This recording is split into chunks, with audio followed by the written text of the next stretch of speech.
Welcome, good morning, and welcome to the UUFSMA, the Unitarian Universalist Fellowship of San Miguel. We are delighted that you have chosen to join us today, wherever you may be. The pandemic has presented many challenges, but there have also been benefits. One is that we have been able to make our services available to many people who might not have been able to join us in person. If this is your first visit, welcome, and thank you for being here with us. We hope that you will choose to participate with us in future services. We invite everyone to stay after the service to chat informally in breakout rooms so that you can get to know each other, share ideas, reflect on today's service, and maybe make new friends. My name is Linda Sorin. I am a member of our Sunday Service Committee, and I am your service leader today. Whether you are a first-time visitor or a regular attendee of UUFSMA, we hope that you will enjoy today's very special service, that your mind will be stimulated, your soul nourished, and that you will find comfort in the readings and that we'll share, and in the readings that we will be shared, and the music that you will hear. Now, it is my very, very great pleasure to tell you about our speaker for today, Paula Peace. Paula is the chair of this Fellowship Sunday Service Committee, and since the beginning of the pandemic has helped present 35 viral services like the one we're having today. Paula served for 38 years as pianist with the critically acclaimed Atlanta Chamber Players, and currently holds the title Artistic Director Emeritus. During her tenure at ACP, she produced concerts and performed in more than 250 cities, produced, edited, and performed on 6 recordings and CDs, and designed and performed hundreds of concert programs, educational lectures, and master classes throughout the South.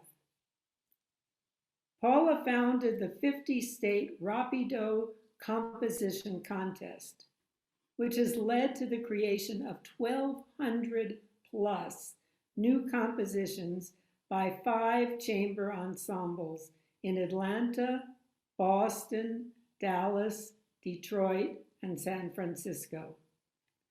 Paula served as assistant professor of piano and coordinator of chamber music at Georgia State University and was also artist in residence at Kennesaw State University. In 2016, she was awarded the prestigious Governor's Award in the Arts by the state of Georgia. And now to Bonney. Good morning, everyone. My name is Bonney McDowell, and as a member of the Fellowship's Board and the COVID-19 Task Force, I welcome you to the Sunday morning Zoom service of the Unitarian Universalist Fellowship of San Miguel de Allende. Welcome to all our members and friends joining us from around Mexico, Canada, and the US. Here in our UU Fellowship, you can bring your whole self, your full identity, and your questioning mind. Regardless of your religious tradition or lack of one, your race, your culture, your gender identity, or your sexual orientation, we welcome you all with an open heart. Please look in today's order of service for announcements of activities and membership information. These announcements will also appear in our weekly newsletter, along with interesting articles about our busy fellowship. If you're not on our mailing list, please send a note to Denise at the address in the chat box, and we'll add you to the list. Right after the service, please join us in a Zoom breakout discussion group, which are great places to reflect on the service with old and new friends. Just stay connected after the music ends, and you'll be randomly assigned to a room. Now, if only 1 or 2 people show up in your room, sit tight for a minute and you'll be moved to a larger group. At the end of the service, we'll post a question to kick off your discussion. And now, a few thoughts from the COVID-19 Task Force, a group of health professionals and care team members with expertise we hope will be helpful during this pandemic. Our message this week is the same, but more urgent than ever. We all know the public health measures advised, but it's true that applying them to our own daily situations can be difficult. We try to make every choice by using the best information possible, weighing our own priorities, and aiming for the lowest possible risk to get the benefit that we want. Right now, as the pandemic picks up strength almost everywhere, the risks are very high, and our healthcare systems are stretched very thin. In this setting, a benefit would have to be very valuable to you to be willing to risk your life or the lives of those you care about or the lives of the medical folks who would take care of you. Is the benefit you're getting really worth that? Another way I think about this is to ask myself, what would Dr. Fauci do? Based on a recent interview in the New York Times, he's not going to restaurants or bars right now. He would not fly. His family will not come home for the holidays unless they do a 14-day quarantine first. And he expects to take a COVID vaccine when it's available. And I'm also willing to bet that he's had his flu shot and his home is prepared with a thermometer and supplies in case someone gets sick. Let's all try to think a little more like Dr. Fauci. Stay safe, my friends. Thanks.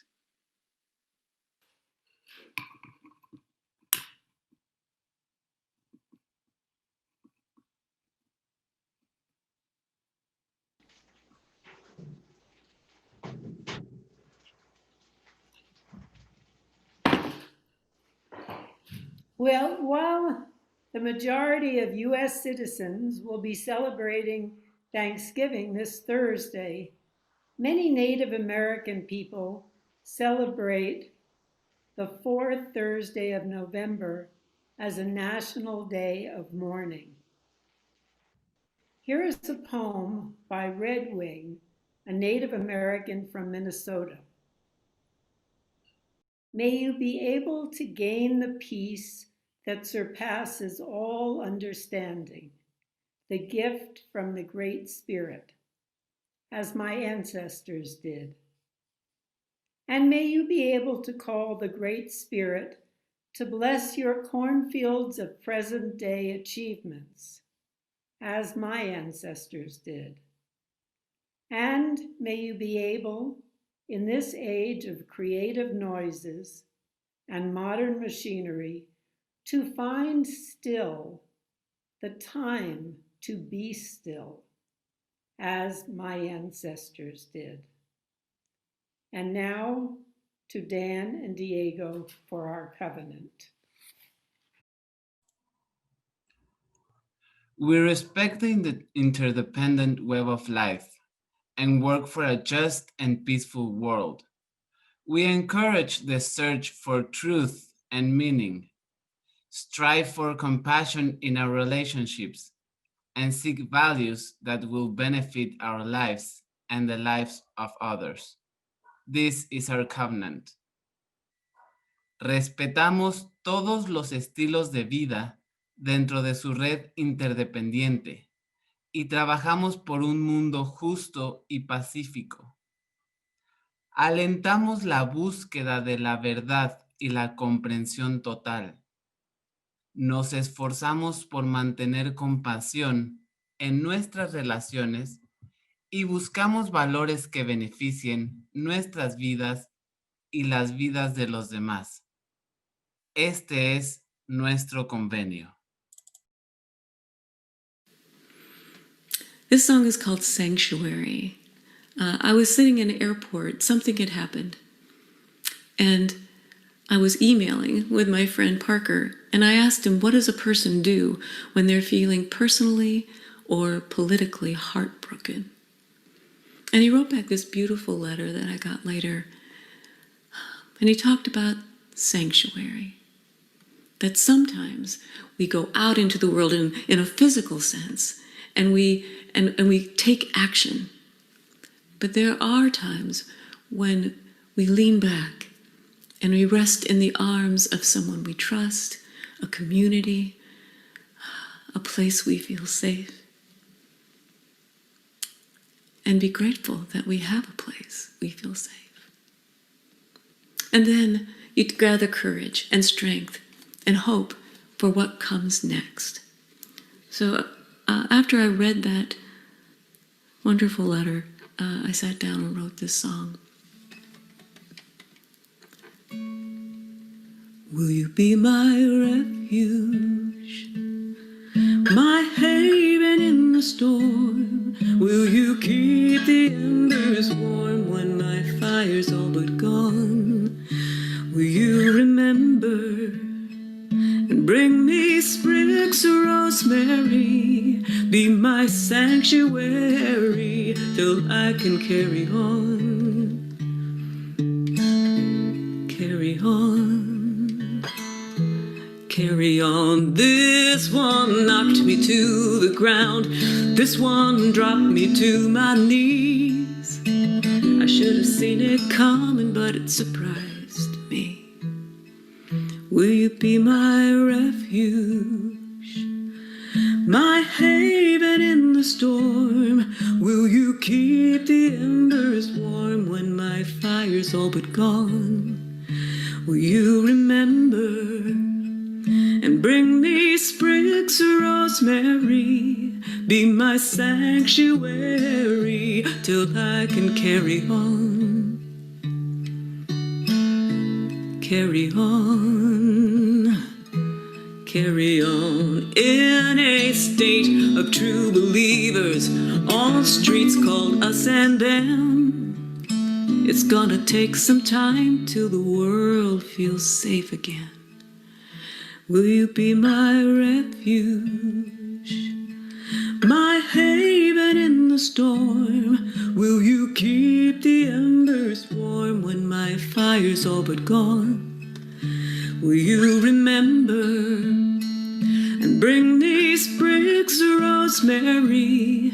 Be my sanctuary till I can carry on, carry on, carry on. You can rest here in Brown Chapel or with a circle of friends, a quiet grove of trees or between two bookends. Will you be my refuge, my haven in the storm? Will you keep the embers warm when my fire's all but gone? Will you remember and bring me sprigs of rosemary? Be my sanctuary till I can carry on, carry on, carry on, carry on.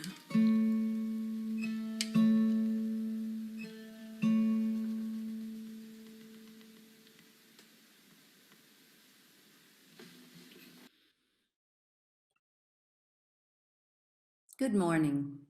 It's been a privilege to put together today's talk, our second in a unique format we call Voices from the Fellowship, in which I'll share writings received from 23 of you on the topic of sanctuary and querencia.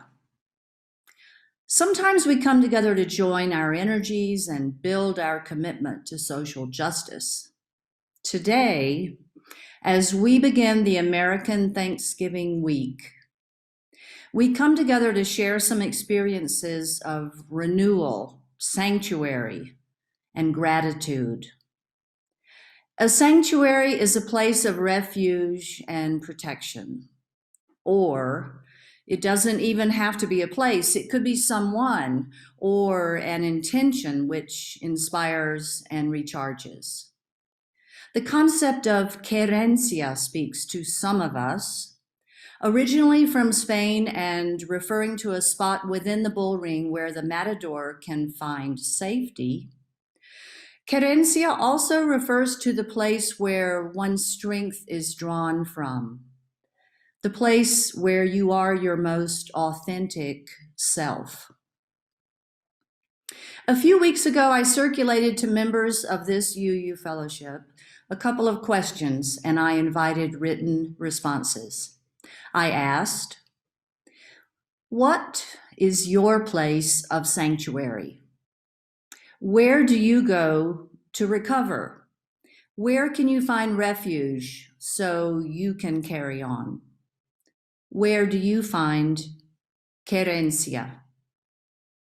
Donna Shoebrooks writes, especially in times of emotional turmoil, it is absolutely necessary for each of us to know a place of sanctuary, a place or idea that can bring us peace of mind, calmness, opportunities for reflection, or a much-needed stillness in our hectic minds.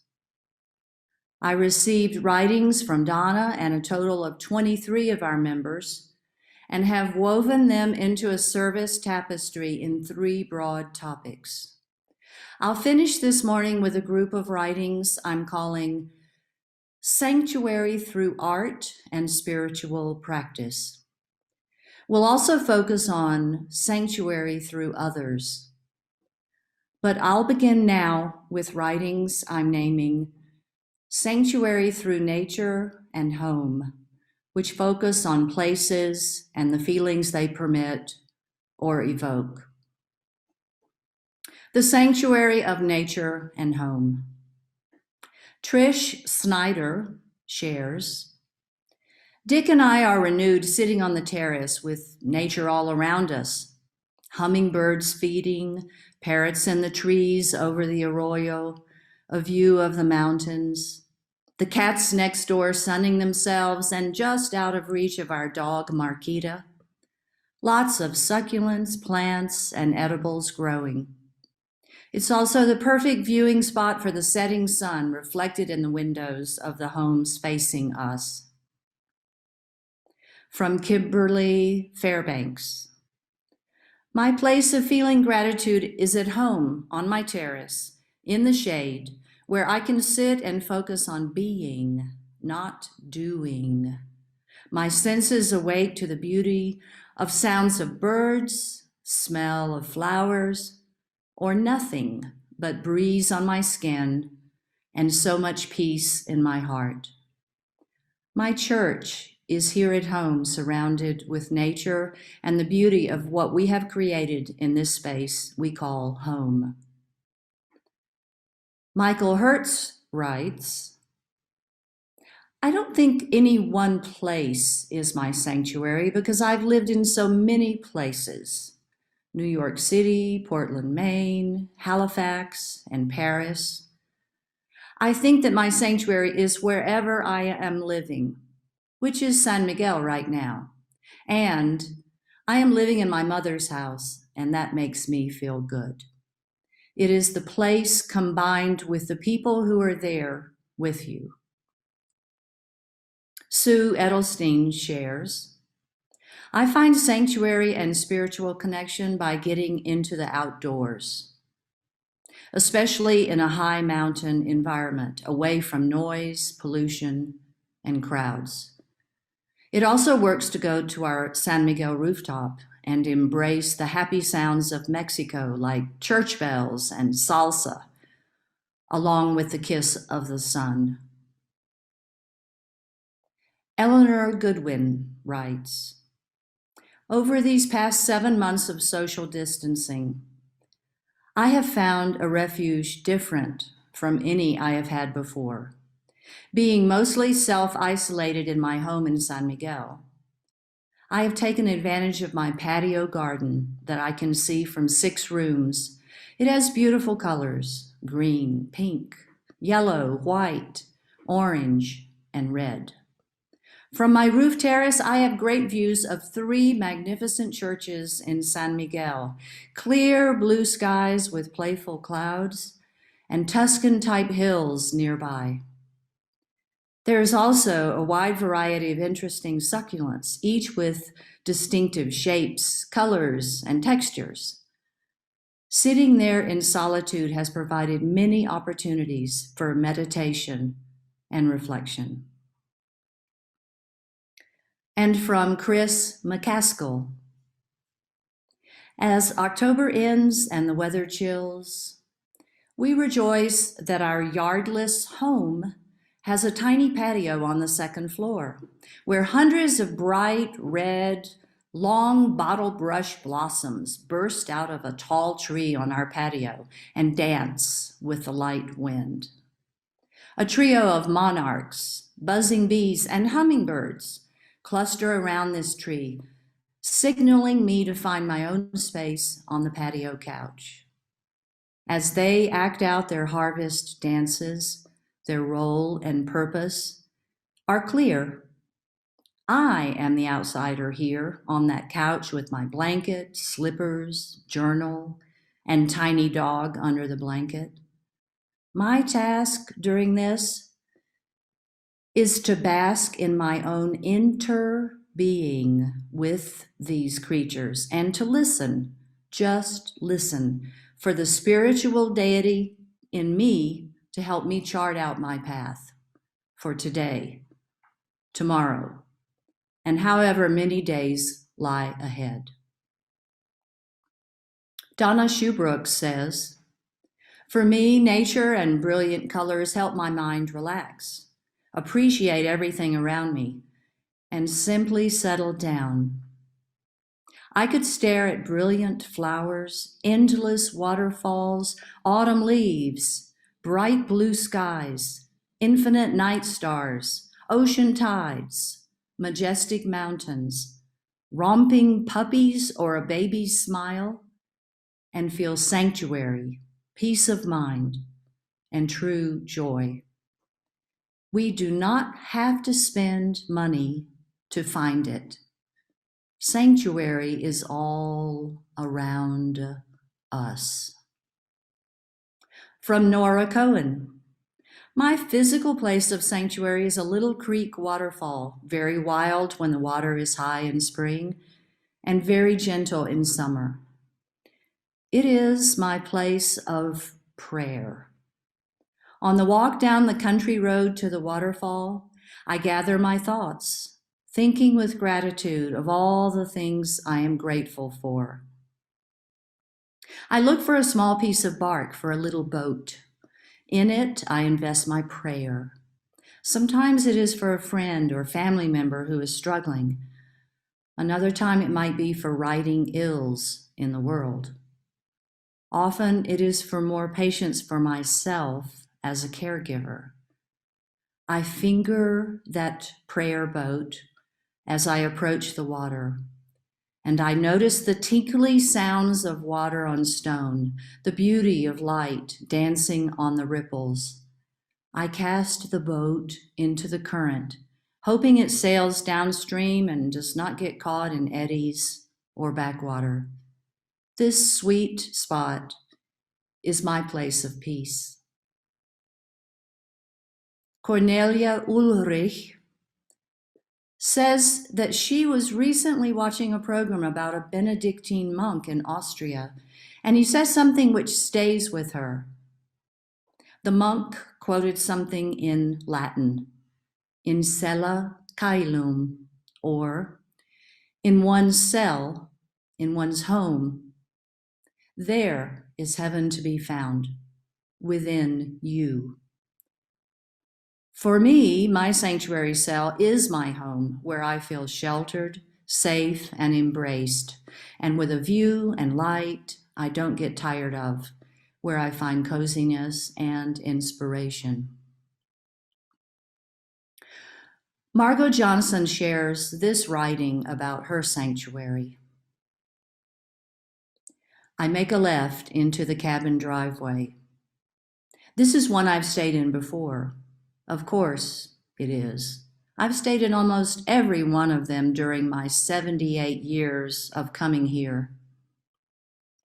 I was born in the nondescript Oklahoma town just 5 miles away. I spent holidays as a child in these woods and summers during my teen years swimming in the man-made lake. I've been back and forth as an adult, visiting beloved grandparents and now their grave sites. Boring? Perhaps that is a reason it appeals to me. I'm not bothered. I'm anonymous. I climb the rocks, find new paths through the trees, study the geese on the now deserted lake, watch the sunrise and the evening shadows change the cliffs' colors. I come here to feel. I come here to cry. I come here to find who I am. I'm drawn back to the woods, the shelter where I feel safe, protected, emptying myself of strain and renewing my soul. Robbers Cave State Park is my sanctuary. This concludes this section. Our upcoming video is a musical prayer with music by Francisco Feliciano, one of the Philippines' most important composers and one of Asia's leading composers in liturgical music. Rabindranath Tagore, a Bengali polymath poet, wrote the lyrics, which are, "Silence my soul. These trees are prayers. I asked the tree, tell me about God. Then it blossomed." Hope you enjoy.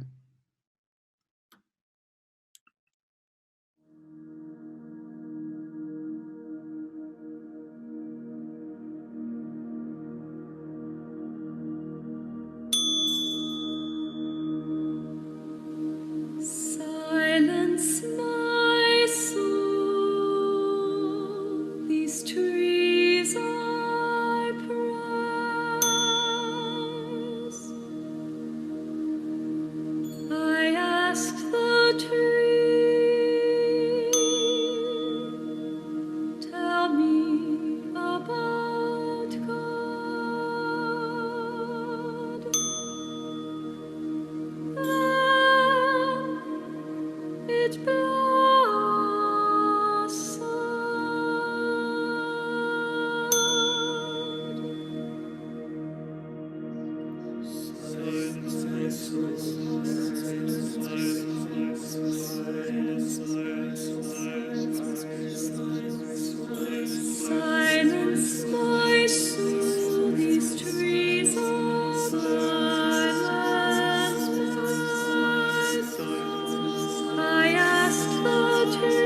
Good morning. I'm Jurgen Ahlers, a member of this fellowship and of the Sunday Service Committee. We now enter into a very sacred time in our service. A time when members and friends share joys and concerns and sorrows that they are experiencing. If you have a joy, a sorrow, or concern, and you would like to have it shared at a future service, please email it to our fellowship minister, the Reverend Tom Rosiello. If you wish to share today and have not emailed it in advance, you may do so now by typing your joys, your sorrows, or your concerns into the chat column.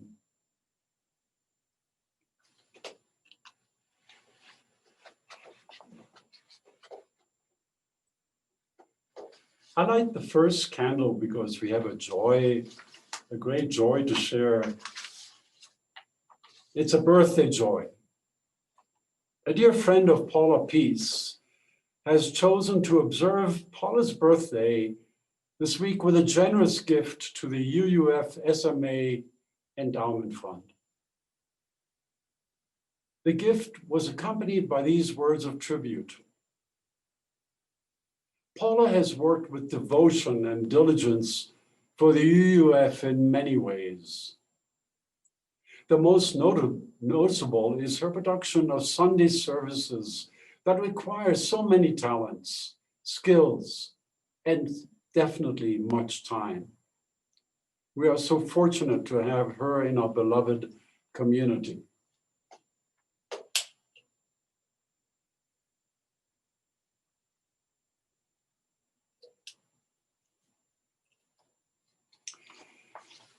This week, Hillary Toyrila had a disabling back problem, and members of the care team were there for her. She is doing much better, and we wish her continued recovery.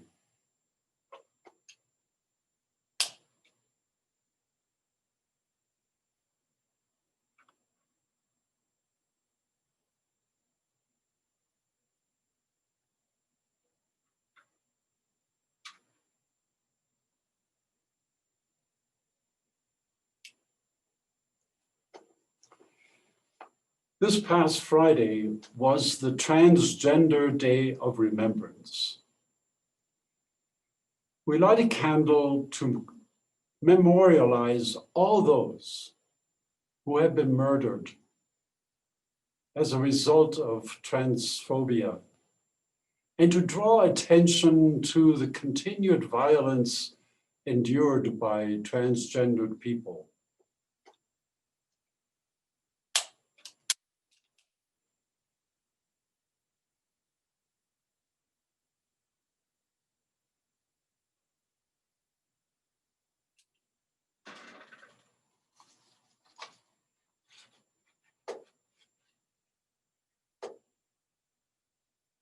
I light a candle for the extraordinary challenges democracy has faced and continues to face in the days, in the weeks, and in the months ahead. May our cherished democracy stand firm.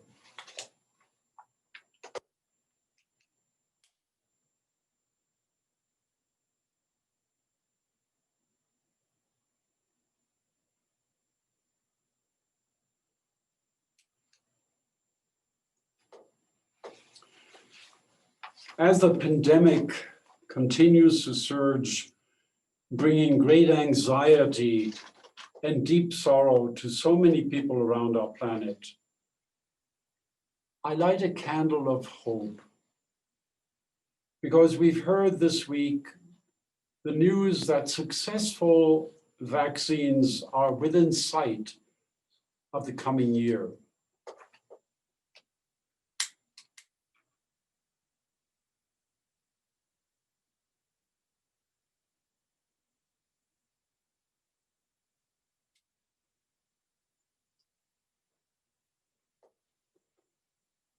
I light a candle also for a crisis that doesn't have respect for any pandemic or crisis in democracy. A crisis that won't wait, and yet that has been in existence for well over a century now. I speak, of course, of the climate crisis that continues to require of all of us, of all people around the world, to do whatever they can to bring back a world in balance that will promise future generations to thrive.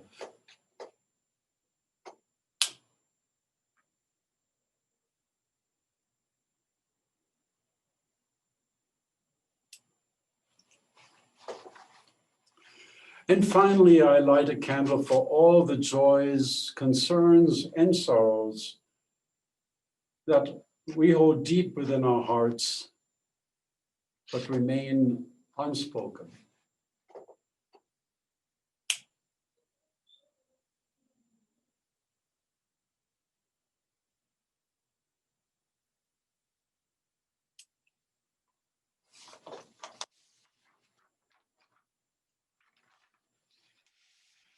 And now we turn to the lyric grace of Felix Mendelssohn for a musical meditation with our own Malcolm Holiday performing one of the songs without words on a piano that dates back to 1846.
Thank you, Malcolm. Thanks for recording that at the historic piano collection in Ashburnham, Massachusetts. That was a blessing. Thank you.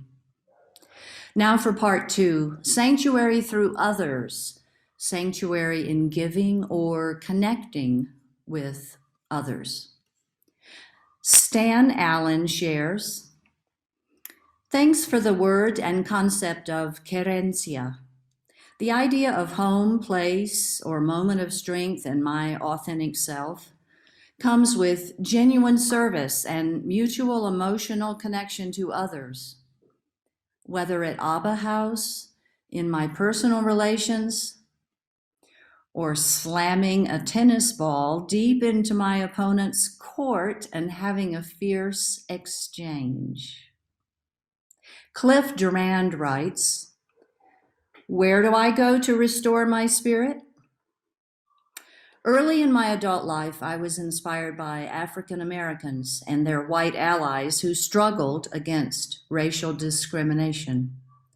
I came to identify with that struggle and elected to teach for 40 years at a historically Black university. Identifying with something larger than oneself gave meaning to my life, and it still does. I have always been moved by those who boldly confront problems, whether large or small. In my own early development, this goes back to my mother, who was an alcoholic. But my family lived in denial. Years later, I realized that this was why I was so deeply moved by those who had the courage to face problems, a courage that had been lacking in my family. To this day, I draw inspiration from the collective courage of peasant communities struggling against the extractive industries that rape their land, the poor of Central America and Mexico who risk a dangerous trek north, and the youth in American cities and towns who brave police clubs, tear gas, and even bullets to protest racism. We live in a world of immense injustice. What sustains my spirit in the face of insurmountable problems is the courage of those who struggle to overcome problems. Frank Toms writes, in my life, sanctuary has come on days in the classroom with my students as we pondered other cultures, spiritual practices, religions, or just explored ourselves. When I sent my 8th graders to ancient China to interview Confucius, Lao Tzu, and followers of the Buddha, they brought back thoughts of peace and tranquility, which I've savored. Other times it's been inside other cultures when I lived and taught in England and in the former USSR. Listening to Kazakh 16-year-olds ponder reincarnation in the classroom gave me, and them I think, hope. Nora Cohen writes, my mental place of sanctuary is making cookies or jam. I think of the 6-year-old in each of us when we get a tasty cookie. I love seeing those smiles and grins as they approach the tray of goodies at the UU Fellowship. Butter, sugar, and flour give me joy to turn into treats. It'll be wonderful when we can do these things again. Fruits of the earth give me peace. I love to gather the fruits or berries, search out unusual ones, or grow them. I know the feel of good jam, the way it coats the spoon and bubbles in the pan before I ladle it into sterile jars. I have confidence in making dozens of different kinds and thinking of other delicious new combinations like strawberry mango or blackberry plum. Karen Hoffer shares, several years ago when Kobe Bryant was retiring from basketball, Someone here in San Miguel dropped off a very tiny 6-week-old kitten out at the SPA, where I adopted him and named him Kobe. He turned out to be my sanctuary. Being large and a lap kitty, he likes to snuggle his whole self into my small lap, where he becomes a purring machine at full volume. For me, to clear my being, I love to bury my nose and mouth into his warm, soft vibrations. If I am lucky, when I raise my head, he looks up at me with those innocent green eyes and reaches out his paw to pet my nose. This type of kitty love without any restrictions renews my faith in a world without judgment or hate. Kobe is like a happy, vibrational medicine and sound therapy, and he puts me into a safe space. Françoise Yohalam writes, "My sanctuary is in a box." When I moved from Washington, D.C. to San Miguel almost 4 years ago, I brought with me several boxes filled with household things, and I put most of the boxes into storage, forgetting many things they contained. When the pandemic hit and I found myself confined, I felt isolated and anxious, and I decided to rescue one box labeled Souvenirs de Famille, which contained letters and photos of 5 generations of my French family. During these past months, I have thoroughly enjoyed rereading stories about women in my family and reconnecting with precious memories that had faded over the years. This has been my escape, my sanctuary. My mother was born at the beginning of World War I, and I at the beginning of World War II. We both were born in the same village in southwest France, in a region called the Languedoc.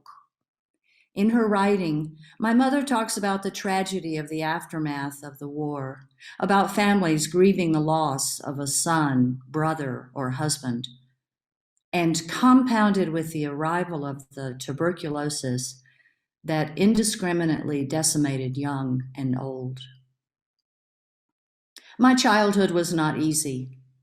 France was physically and emotionally torn apart after the war, but I believe it made me a stronger person.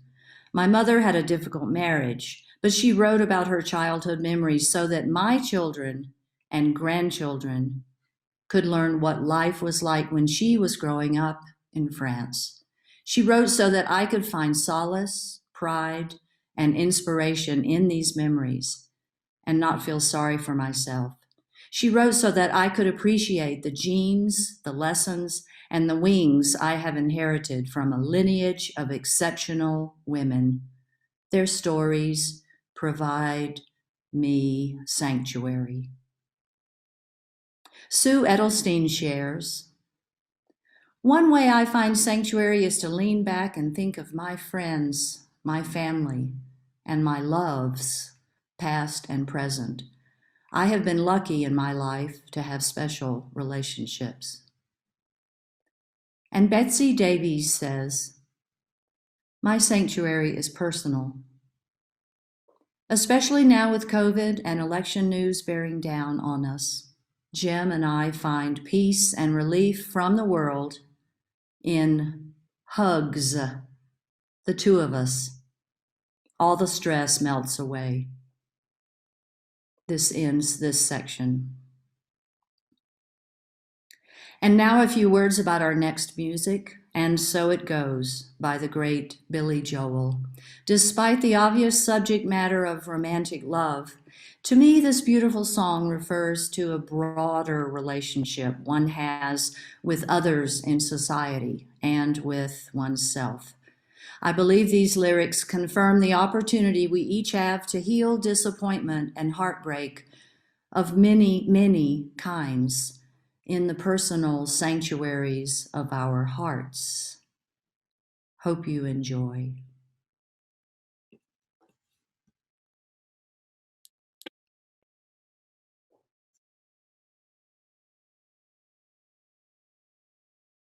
In every heart there is a room, a sanctuary safe and strong, to heal the wounds from lovers past, until a new one comes along. I spoke to you in cautious tones. You answered me with no pretense, and still I feel I said too much. My silence is my self-defense, and every time I've held a rose, it seems I only felt the thorns. And so it goes, and so it goes, and so will you soon, I suppose.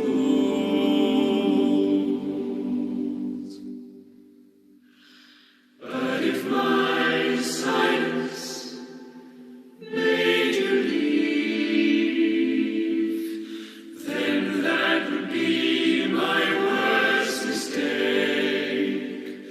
So I will share this room with you, and you can have this heart to break. And this is why my eyes are closed. It's just as well for all I've seen. And so it goes, and so it goes, and you're the only one who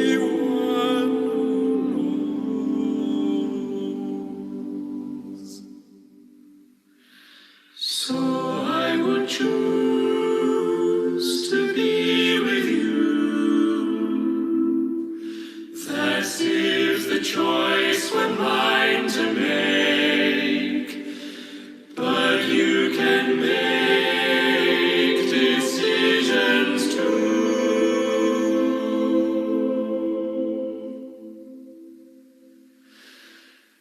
And you can have this heart to break. Do-do-do-do, do-do-do-do, do-do-do-do-do-do-do.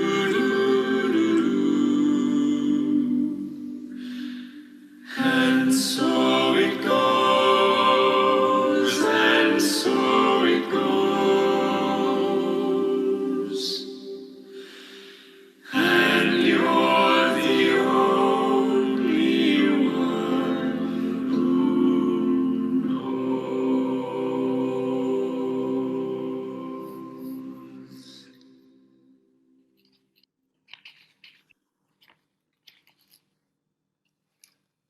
Today's offering is a Blue Plate special. That means everything we collect goes to one cause, which today is the life-saving organization Masks for You. Masks for You was the brainchild of one of our own UUFSMA members, Chris McCaskill, and her husband Rex. They have recruited a team of seamstresses and volunteers and have collaborated with various city agencies and NGOs to distribute their masks to frontline healthcare workers in the hospitals, to Cruz Roja personnel, to transit drivers, and people living in the Campo, among others. The locally made Masks for You meet both the World Health Organization and CDC guidelines.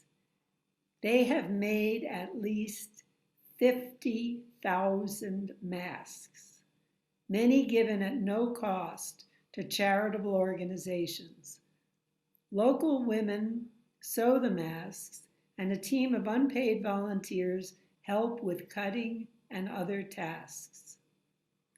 This organization has worked tirelessly with the aim of preserving the health of San Miguelenses and helping to limit the spread of COVID-19, while at the same time giving much needed work to local Mexican seamstresses, many of whom have no other work and are supporting extended families. In recent months, the availability of face masks has increased commercially around San Miguel, while the Masks for You seamstresses have seen a decline in their already modest earnings. Currently, the costureras earn 10 pesos for each mask that they make. When there is sufficient work, a seamstress can earn up to 3,000 pesos per week by sewing 300 masks that volunteers cut and pre-assemble for them. The need for masks continues, but the funds to pay seamstresses and buy materials have significantly declined, and competition from other providers has increased. The organization is doling out a little bit of work each week as funds allow. Consequently, Masks for You is seeking training for the women from Ezequiel Mojica of Apoyo a Gente Emprendedores, with the hope of forming a textile cooperative that will allow the women to offer more products and sewing services such as alterations. So not only, sorry about that, has Masks for You filled an essential public health need, they are now serving as an incubator for female entrepreneurs. As the cases of COVID continue to rise, your support for this life-saving endeavor is needed now more than ever. During the upcoming 90-second pause, or immediately after the service, please go to our donate link, which you can find right now in the chat box, or go anytime to our website, UUFSMA.org, for details and easy-to-click links. Any other questions? Just contact our president, Dan Newspiel, with a private chat right now or by email. Your donations can literally save lives, and we thank you very sincerely for your generosity. After the upcoming 90-second pause for donating, we'll go to Carrie Newcomer for her song, Abide. And now, please give what you can to help this important project.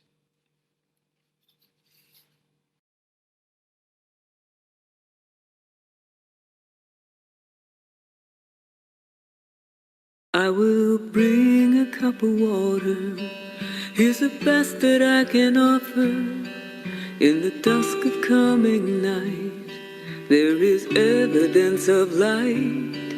With the pattering of rain, let us bow as if in grace. Consider all the ways we heal and how a heart can break. Abide with me, where it's breathless and it's empty.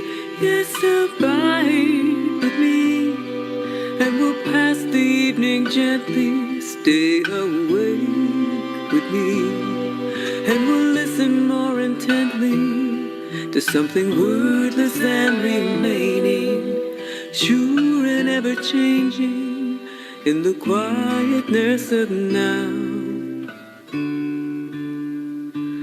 Let us ponder the unknown, what is hidden and what's whole, and finally learn to travel at the speed of our own souls. There is a living water, a spirit cutting through, always changing, always making all things new. Oh, abide with me, where it's breathless and it's empty. Yes, abide with me, and we'll pass the evening gently. Stay awake with me, and we'll listen more intently to something wordless and remaining, sure and ever changing in the quietness of now.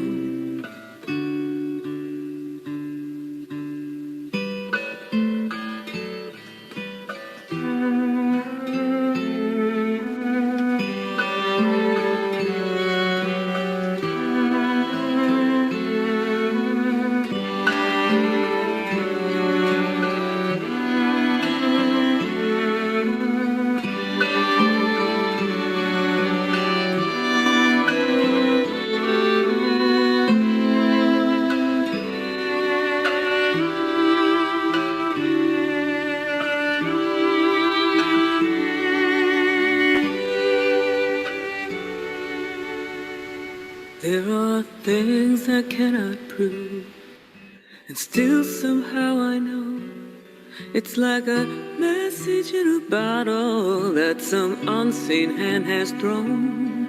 You don't have to be afraid, you don't have to walk alone. I don't know, but I suspect that it will feel like home. Oh, abide with me, where it's breathless and it's empty. Yes, abide with me, and we'll pass the evening gently. Stay away with me, and we'll listen more intently to something wordless and remaining, sure and ever changing in the quietness of now.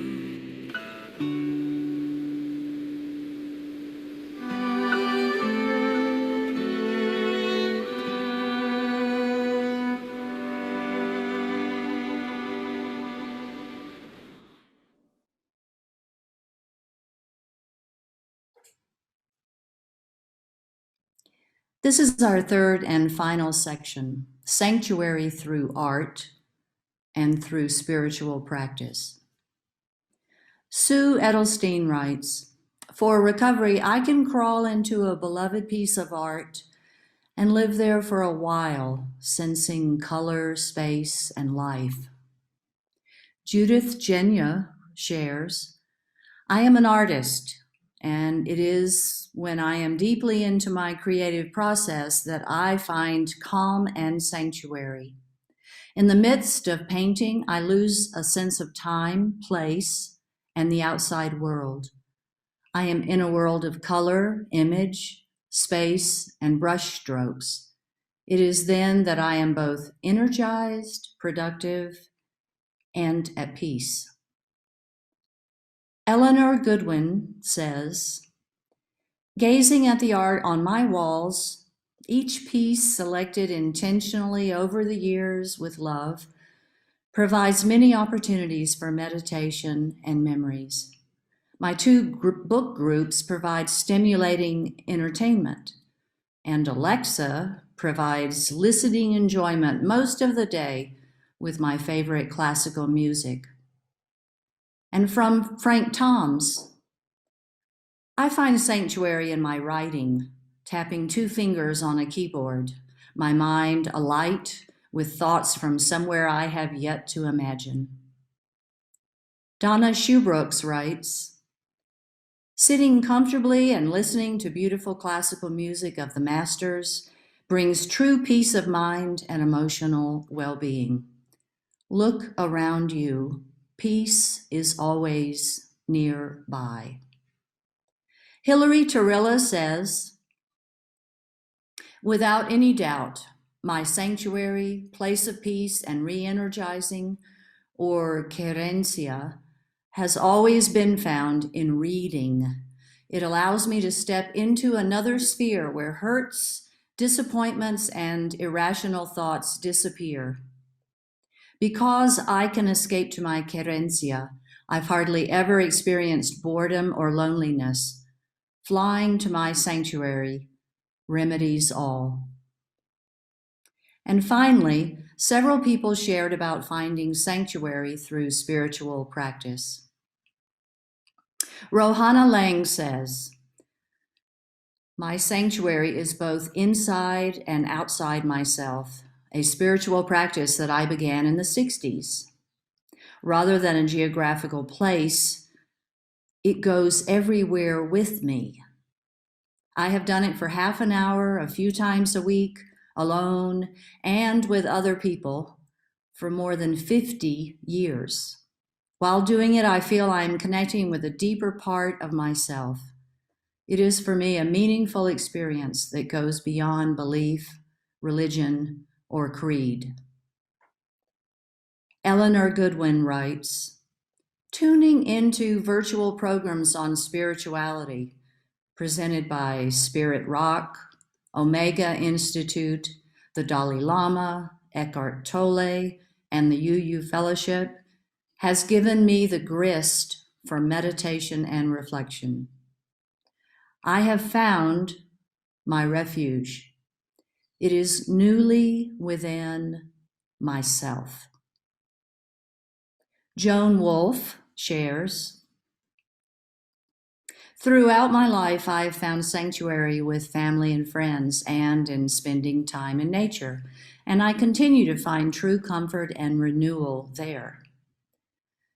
But my spiritual practice is what sustains me. As a Buddhist, I take refuge in the three jewels, the Buddha, the Dharma, and the Sangha. At any time and in any place, to become grounded in the present moment, I come home to my breath. Breathing in, I know that I am breathing in. Breathing out, I know that I am breathing out. Mindfulness of breathing is a wonderful sanctuary." Frank Toms writes, "Wherever I have gone, gratitude has appeared. It's been one of the most powerful forces in my life." From Jeannie Seward McGee, "I wear a small charm of This Is It by Thich Nhat Hanh on a long silver chain around my neck, together with a silver heart filled with some of my beloved late son Tim's ashes. They both hang close to my heart. The two pieces remind me of my Buddhist practice of staying in the present moment, the only moment available to any of us, and as a reminder of my two other practices of joy and gratitude. The joy my son gave me, and the gratitude for his being in my life and still being in my heart. It also reminds me to find small joys in this moment and to be grateful for all that I do have." Lee Knox shares, "When I was newly sober, I attended AA meetings. They would sometimes have what they called a gratitude meeting, when the participants take turns talking a little about their drinking lives and then waxing poetically about what they are grateful for. So now, when I feel bad or scared or resentful, I hold a gratitude meeting in my head. For example, feeling jealous of other people's good fortune? Well, I'm grateful that I can live well in Mexico. Feeling scared about a cancer diagnosis?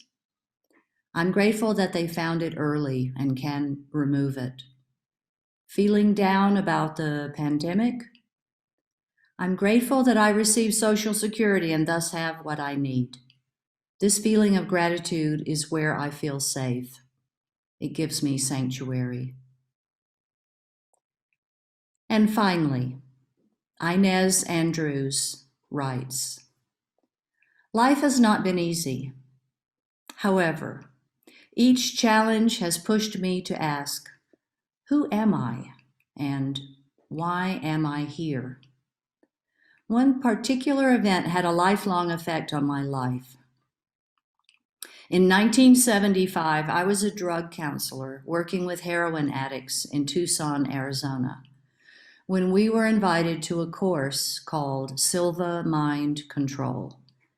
Very briefly, I learned how to use my mind to heal myself and others. 1 week later, I was in a severe car accident and had what is today called a near-death experience. I was dead, but decided to come back because I didn't want the person driving the car to think he had killed me. I thought this must be my graduation test, and so I healed myself. My place of sanctuary is understanding that I am a spiritual being in a human body. This concludes this section. Sincere thanks to all who have shared their voices with our fellowship today. I hope there's been something which has spoken to your heart and mind as they have to mine. I hope to remember these wise nuggets among others. Sanctuary is all around us. Sanctuary can be found either in a place or an intention. It can be somewhere we go or somewhere we can be. It is freely available and only requires an open heart.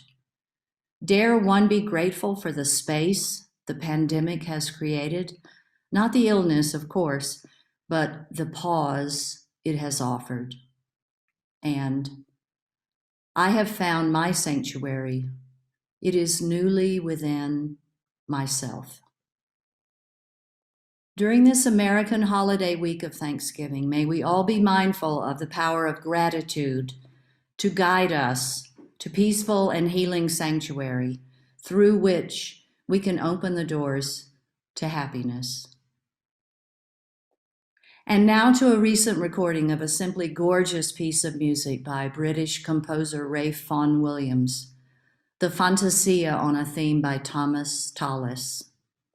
This rhapsodic masterpiece is well suited to socially distanced performance, for Vaughan Williams divides musicians into 2 mini orchestras and a string quartet, and asks for them to be placed as far apart as possible to weave a web of luminous sound around the listener.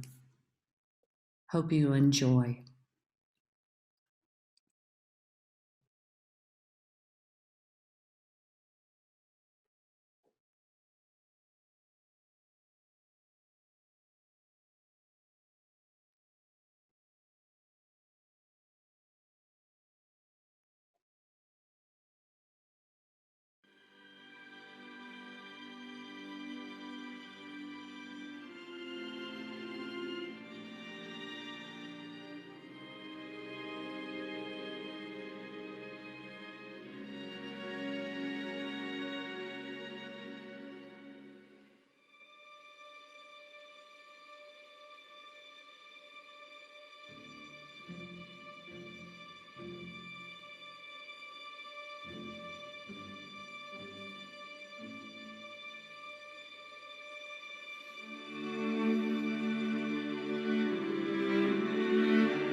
For our closing words today, I turn to poetic advice from Maria Sabina, an indigenous medicine woman and shaman from Oaxaca.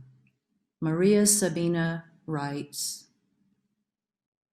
"Heal yourself with the light of the sun and the rays of the moon, with the sound of the river and the waterfall, with the swaying of the sea and the fluttering of birds. Heal yourself with mint, neem, and eucalyptus. Sweeten with lavender, rosemary, and chamomile. Hug yourself with the cocoa bean and a hint of cinnamon. Put love in tea instead of sugar and drink it looking at the stars.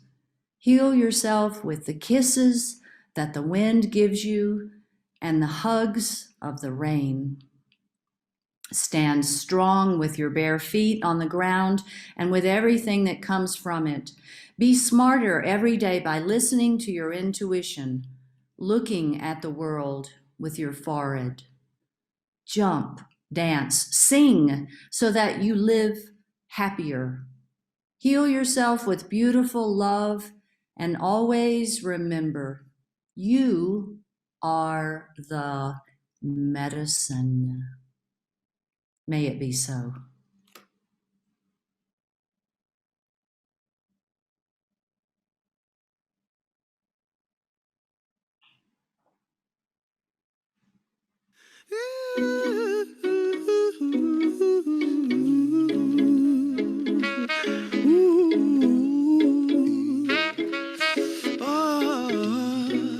Don't worry, be happy.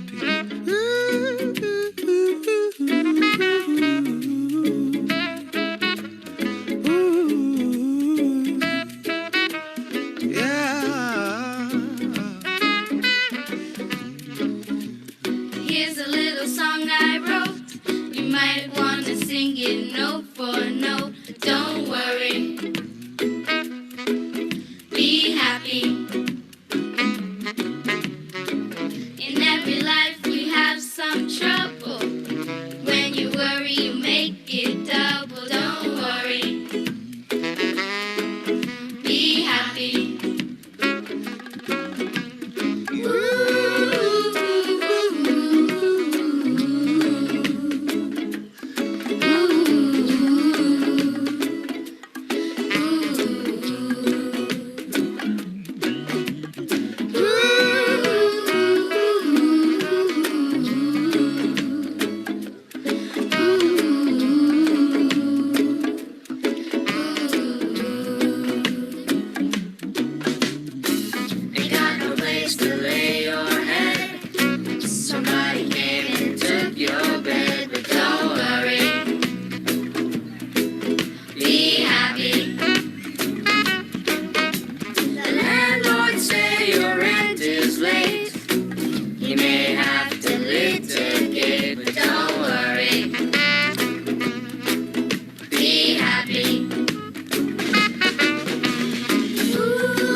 Be happy now.